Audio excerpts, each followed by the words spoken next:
Ugh, you look so pathetic soaking wet. Seeing me drenched in mineral water, my manager Lisa said so in a cheerful voice. Today is the first time I meet her. Why would you do something like this? I asked as I wiped my face with a towel a colleague had brought me. Lisa, without a hint of remorse, responded. Because I don't like you. That's all. From her expression, there was no sign of regret.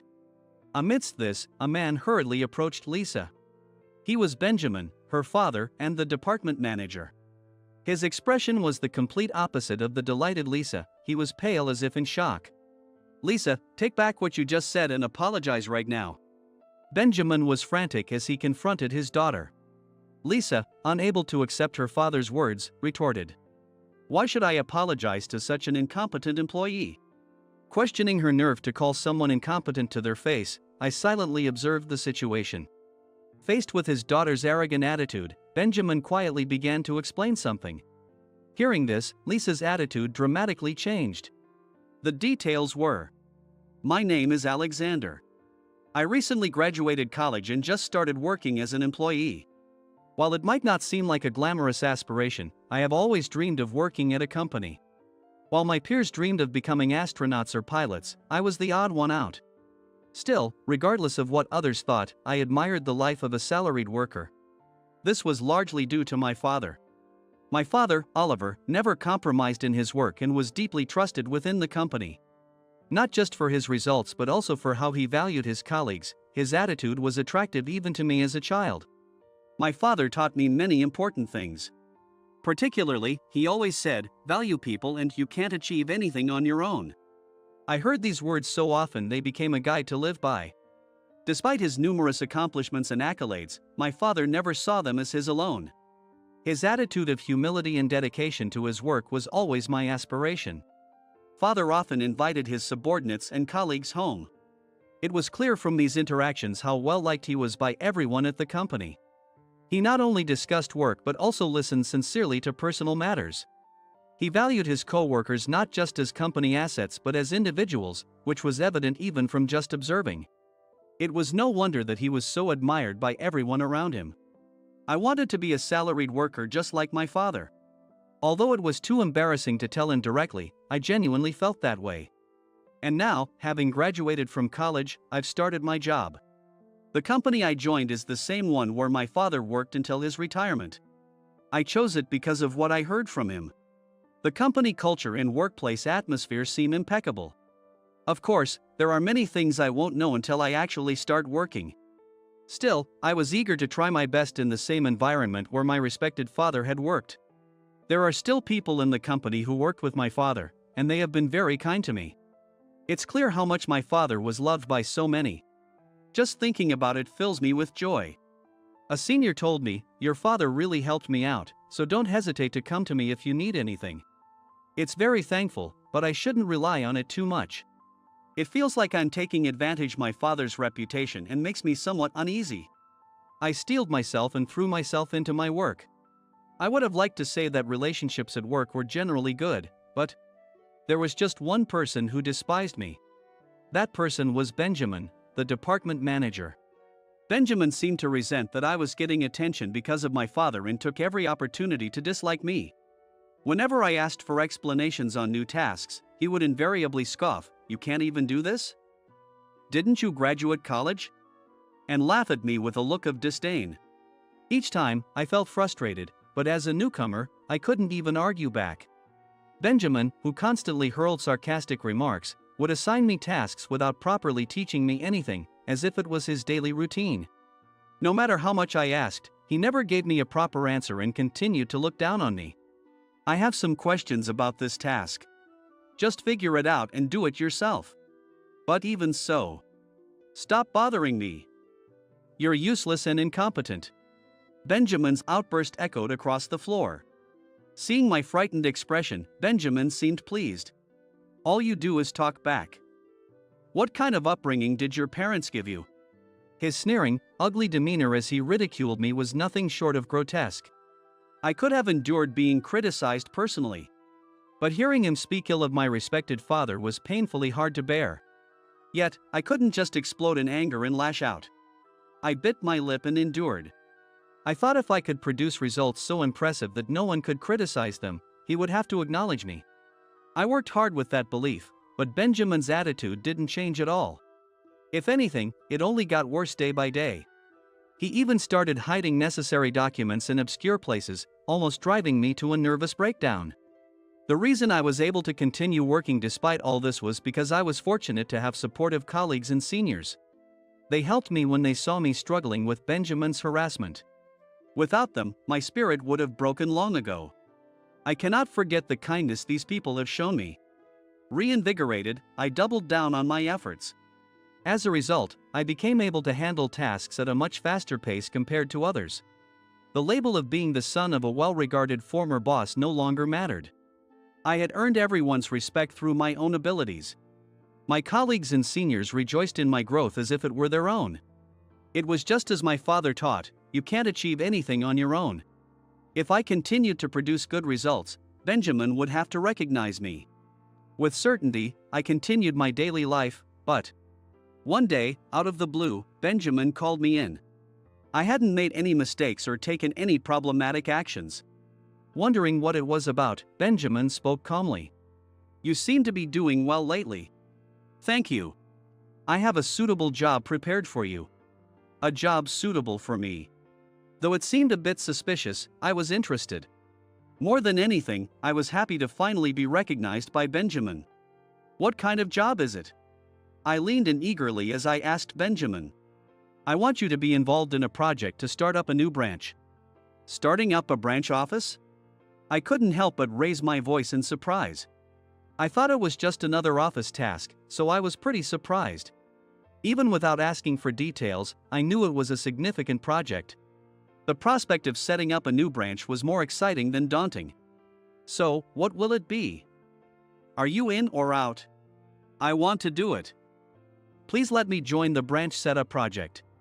There was no time to hesitate. Even if it meant moving out of state, I was prepared for that. I had that level of resolve. That's the spirit. "You're not having second thoughts, are you?" "Of course not." Hearing my firm response, Benjamin flashed a cunning smile. That expression made me feel a bit worried.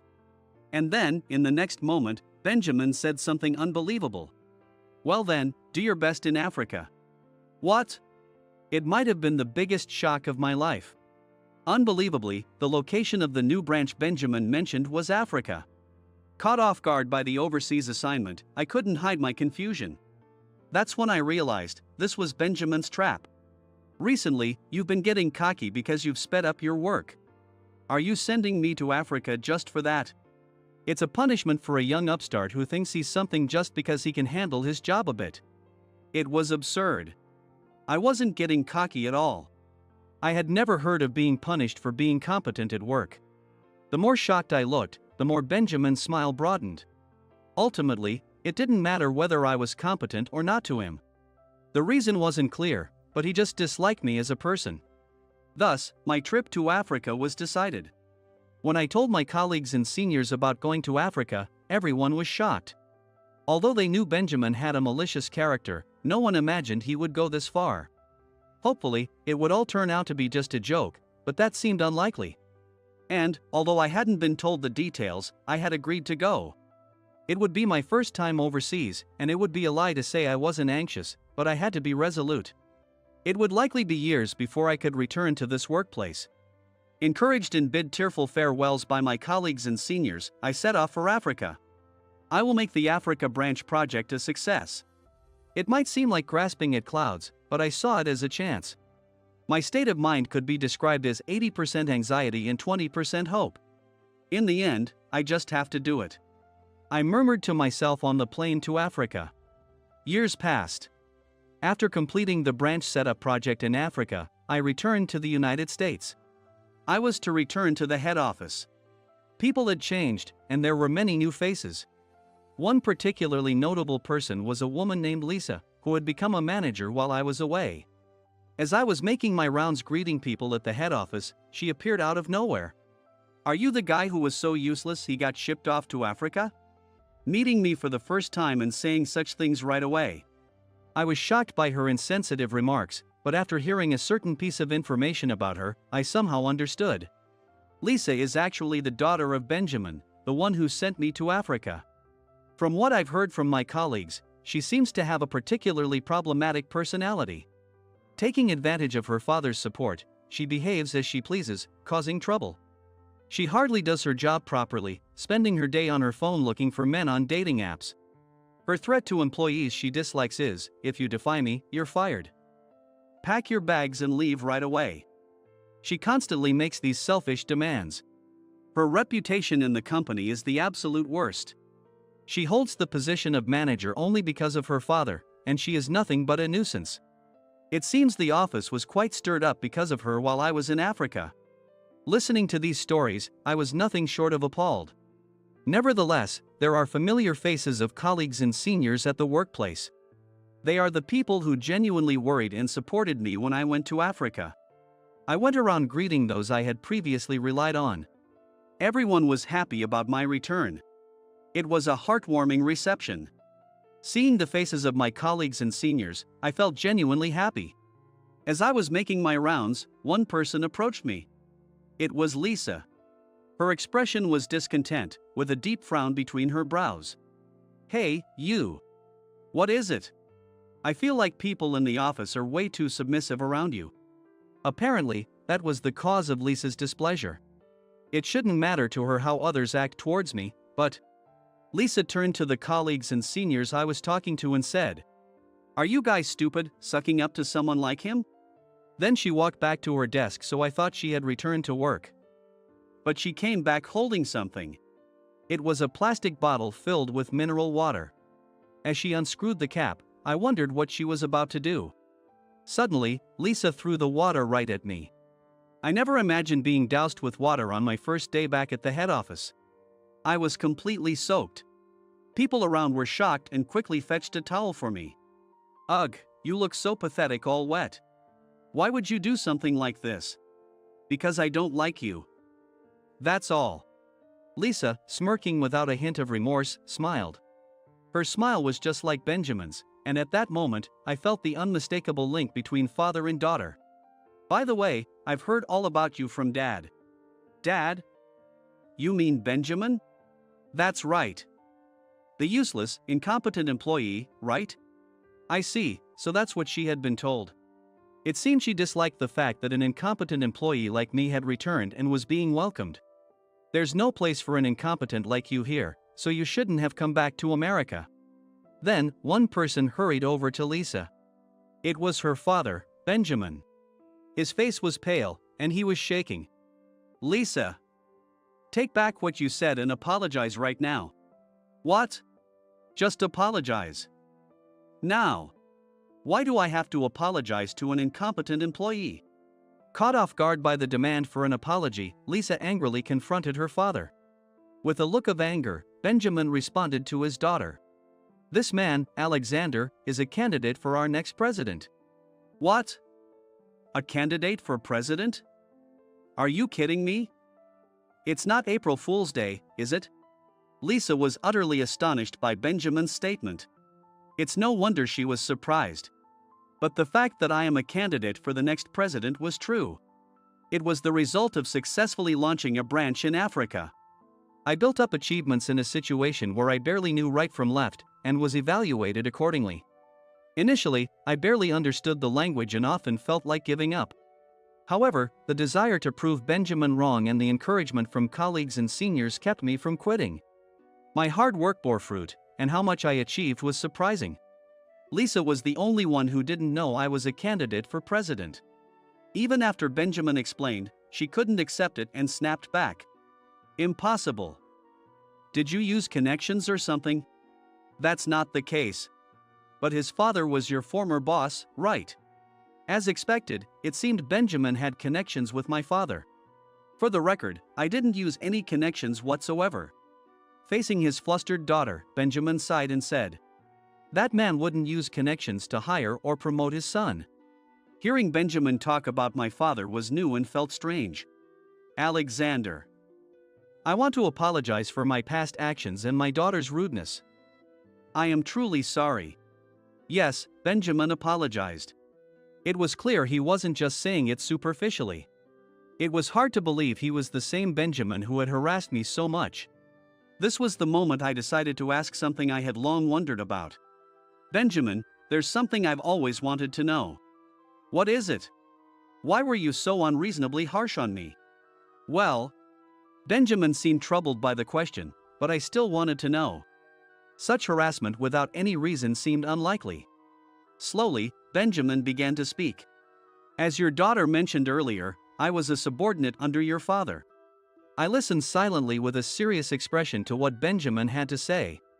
Your father was a wonderful person.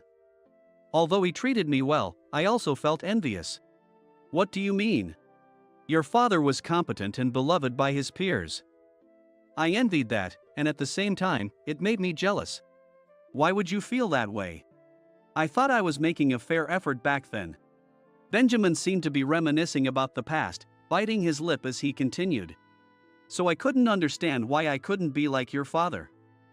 That frustration built up. And you took it out on me because I was his son? Looking back now, it was nothing but childish retaliation. Saying this, Benjamin apologized again. I'm not big-hearted enough to easily forgive the unreasonable harassment I suffered. Still, I was surprised by the change in Benjamin. I realized something after sending you to Africa. What was that? That you, like your father, succeeded because you value relationships and care about those around you. Benjamin. I'm truly sorry. This was his third apology of the day. Moved by Benjamin's words, Lisa seemed to have a change of heart. She apologized to me. I'm truly sorry. As long as you understand, that's what matters. And so, the chaotic day somehow came to a peaceful end. Later, by order of the senior management, Benjamin and Lisa were assigned to the African branch. It seems they couldn't strongly oppose it, given what they had done to me. According to rumors, despite the hardships, they are learning the importance of human relations through their interactions with the locals. Both Benjamin and Lisa have become remarkably calmer, almost like different people. They must have reflected deeply after our conflict. I hope they continue their efforts without arrogance. I look forward to seeing their growth when we meet again in America. As for me, as a candidate for the next president, I'm facing my daily work with the help of those around me. Utilizing my experience in Africa, I'm striving positively and building my achievements. All this is thanks to the teachings of my father. Wanting to express my gratitude, I invited my father out for a drink. Raising a toast, I shared the news of becoming a candidate for president. You really worked hard. It's all because I followed the lessons you taught and put in the effort. I said this, filled with deep gratitude. My father smiled slightly, looking pleased. As a father, it makes me happy and proud to hear you say that. Hearing this made me even happier. But the most important thing is that it's your own effort that paid off. You should be proud of yourself. That makes me feel a bit embarrassed. Starting to blush, I quickly downed my beer to hide it. I resolved to keep my initial resolve and continue to improve. With this determination in my heart, I toasted once again with my father.